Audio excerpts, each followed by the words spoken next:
inicia el panel Miguel Ángel Barreto. Lo escuchamos, Miguel. Bueno, muy buenos días. Voy a tratar de ser breve, pero espero que se vea. Ahí está.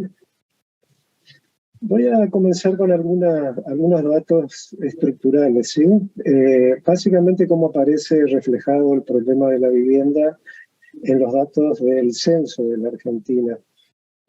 Si bien ustedes saben, el censo en general, la única perspectiva que arroja es la perspectiva material de la vivienda, por decirlo de alguna manera, y muy centrada en el objeto de vivienda, ¿no es cierto? Si uno lo mira en una perspectiva de largo alcance, permite extraer algunas conclusiones más o menos importantes, ¿no es cierto?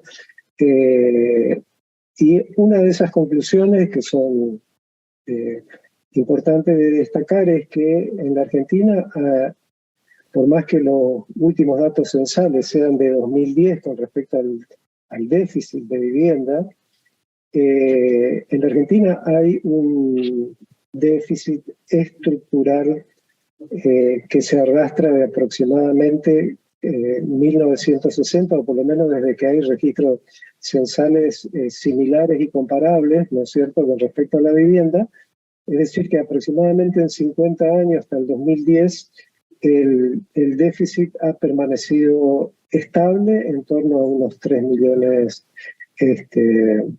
de hogares, ¿no es cierto?, que parecen situaciones habitacionales. Esto arroja una cifra aproximada de 12, 13 millones de habitantes en el país. Si bien no tenemos datos actuales del censo nuevo con respecto a esto, creo que esa permanencia estructural permite colegir que no ha cambiado demasiado la situación, ¿no es cierto? Este déficit estructural que afecta aproximadamente a 12 millones de habitantes del país, a la vez tiene una serie de características, ¿no es cierto?, como por ejemplo que casi la mitad de ese déficit afecta a viviendas que son de características recuperables, un 15% a viviendas que son irrecuperables, y también hay un porcentaje de aproximadamente el 40%, o había en el 2010, ¿no es cierto?, vivían en viviendas aptas, pero padecían hacinamiento de hogar. Otra serie de datos, y acá sí podemos incorporar, al menos parcialmente, los resultados provisorios que han salido del censo del 2022 hasta la fecha, que básicamente han sido los datos de vivienda particulares desocupadas y ocupadas, que nos permite también sacar algunas conclusiones importantes, además de este déficit estructural, ¿no es cierto? Uno de ellos es que en toda esta, digamos, progresión de décadas, tanto los hogares como las viviendas se incrementaron más rápido que la población. Esto es bastante lógico porque los hogares se vienen achicando en promedio, pero lo que no es tan lógico es la producción de vivienda, ¿no es cierto? Porque en ese ritmo van a ver que las viviendas ocupadas se incrementaron muy poco con respecto a lo que se incrementaron las viviendas desocupadas. Prácticamente un 131% es la tasa de variación porcentual que hay en el crecimiento de viviendas desocupadas. Es decir que acá hay que indagar un poco qué está sucediendo con respecto a la vivienda. Sin duda hay mucho para decir de esto, ¿no es cierto? Lo podemos dejar después para el debate, pero digamos, no es que no se esté produciendo vivienda, sino que también hay una gran cantidad de viviendas que están quedando no utilizadas dentro de la sociedad, ¿no es cierto? Así que ese es un dato importante a tener en cuenta. Otra perspectiva, ya no tanto de la vivienda exclusivamente, sino pensando desde una perspectiva de hábitat, como nos gusta a nosotros, es decir, ver la vivienda en el tejido territorial y en el tejido social, y en la ciudad y también en el campo. hace muy poco se actualizaron los datos del Registro Nacional de Barrios Populares, que ya a esta altura registran aproximadamente 5.600, 5.700 barrios populares en todo el país. Y esa cantidad equivale aproximadamente a 1 millón de viviendas en barrios populares, lo que antiguamente nosotros denominábamos asentamientos informales, o también villas anteriormente, ¿no es cierto? Afecta más o menos a 1,5 millones de hogares, y esto equivale aproximadamente a unos 4,5 millones de personas. Es decir, la problemática de los más afectados, por así decirlo, ronda en torno a los 4 o 5 millones de habitantes en el país.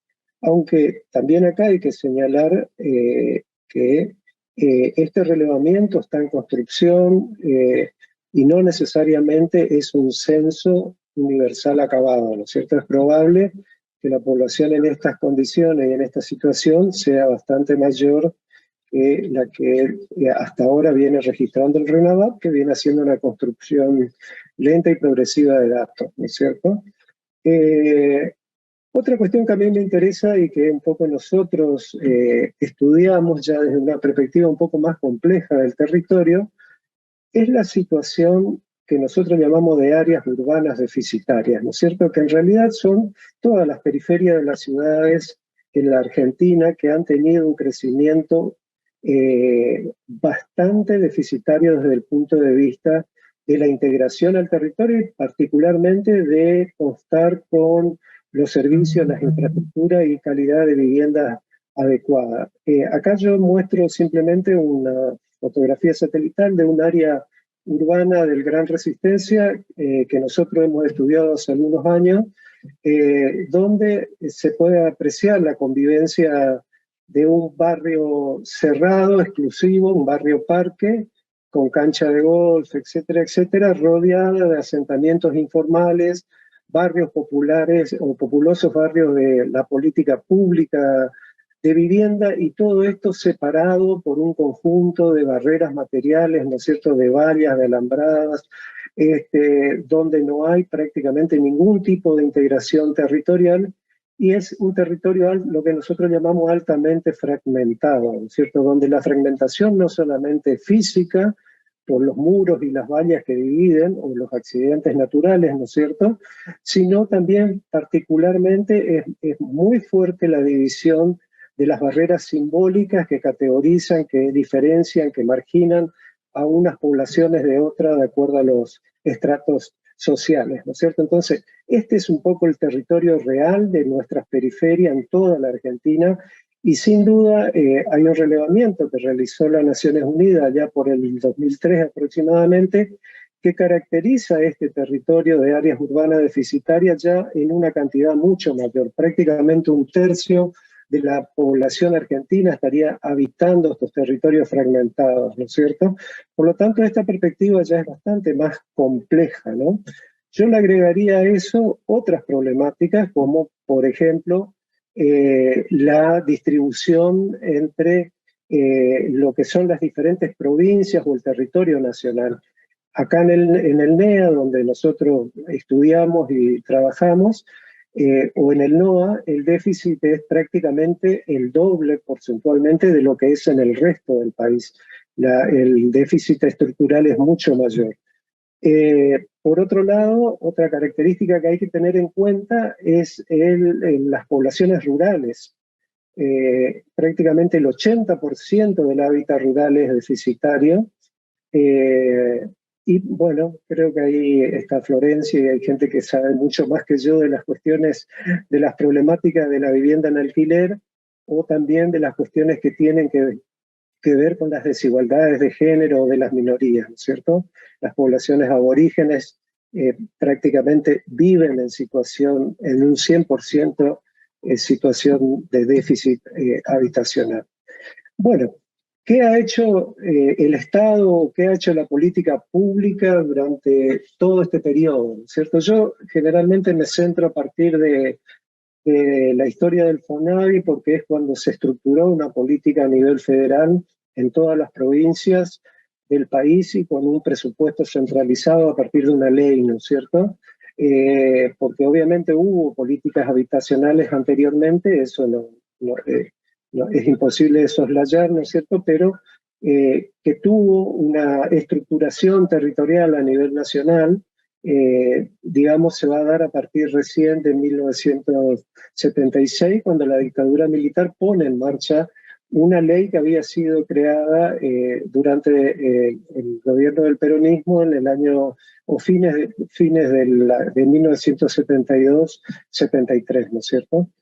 Bueno, ¿qué aportó el Estado? Decía, en principio podemos decir que en este periodo, que va de prácticamente 60 años, sin entrar a decir quién hizo más, quién hizo menos, alrededor de unos 2,5 millones de soluciones habitacionales se implementaron en la Argentina. Es decir, si ustedes lo comparan con los tamaños que estamos hablando del déficit, van a ver que la incidencia de la política de vivienda no es tan significativa sobre ese volumen, ¿no es cierto? Entonces, por un lado, destacar esta cantidad de soluciones habitacionales.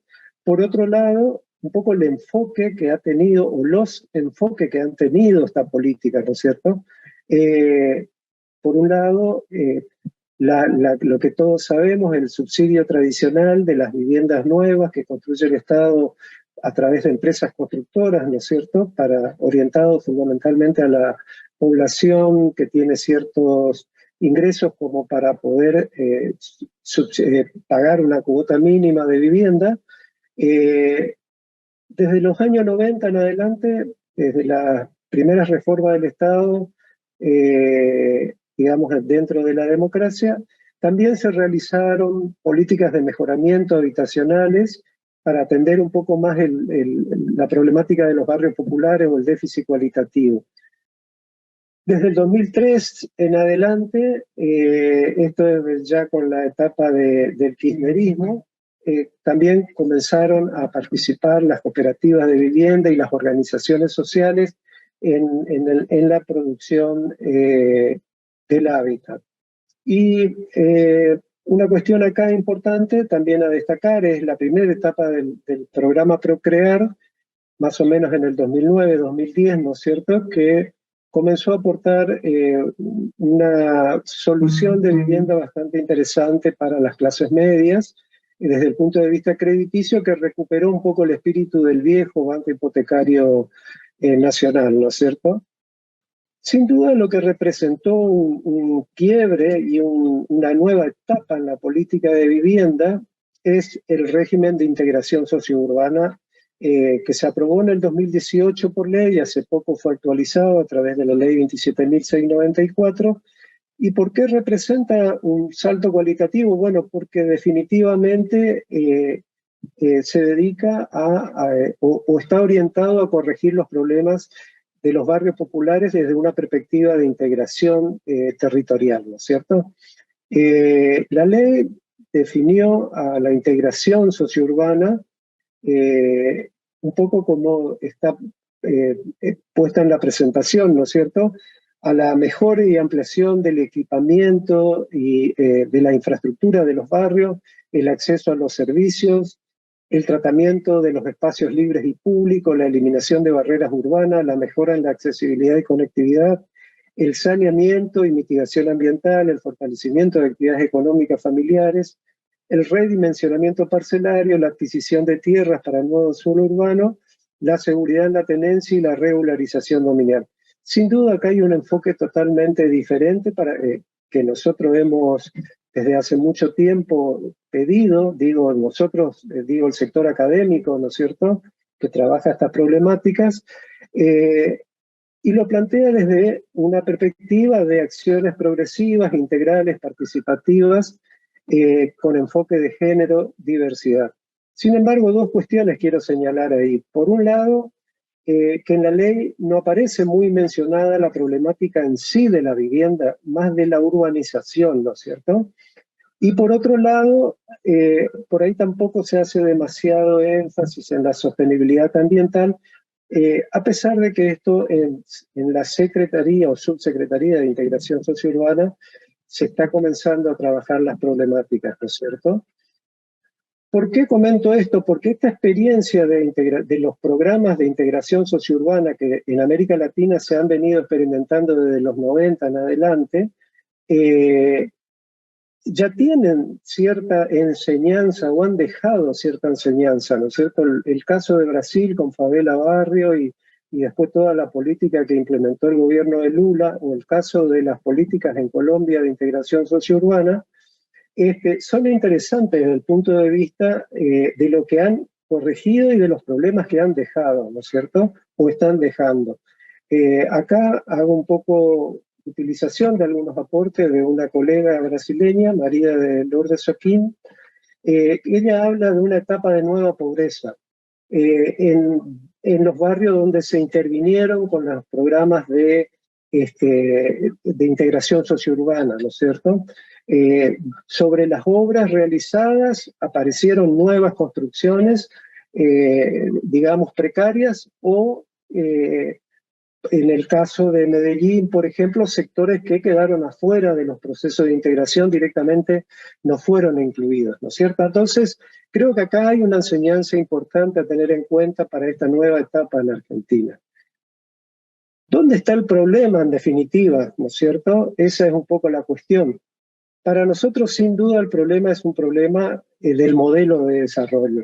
Es decir, la persistencia de una economía informal que, si no se la puede superar, sin duda, por más que se invierta mucho en el territorio con respecto a programas de mejoramiento de integración sociourbana, es probable que ocurra lo que estaba señalando, ¿no es cierto? Es necesario avanzar en un sistema de mayor protecciones sociales que brinden soluciones, no solo de buenos estándares, sino particularmente avancen en lo que tiene que ver más con la integración social de las poblaciones a la sociedad, ¿no es cierto? Sin duda, todo este proceso, digamos, de ausencia de protecciones sociales, de ausencia... Perdón, decía en varios trabajos que analizaban, ¿no es cierto? Un poco este largo tiempo de desarrollo de la política habitacional ha sido un pendular entre dos enfoques, ¿sí? Un enfoque que ha atendido a las protecciones sociales, al estado de bienestar, y un enfoque de mercantilización o de profundizar las medidas neoliberales. Yo he separado esto un poco en las diferentes etapas de políticas habitacionales que hubieron en la Argentina. No voy a detenerme acá, pero sin duda, digamos, tanto la etapa de la dictadura como la etapa de la reforma del Estado, del gobierno de Menem, o la corta etapa del gobierno de Macri, se han profundizado las políticas de tinte negro, por más que también se hayan realizado intervenciones, digamos, de las características que estoy señalando para reparar territorios, ¿no es cierto?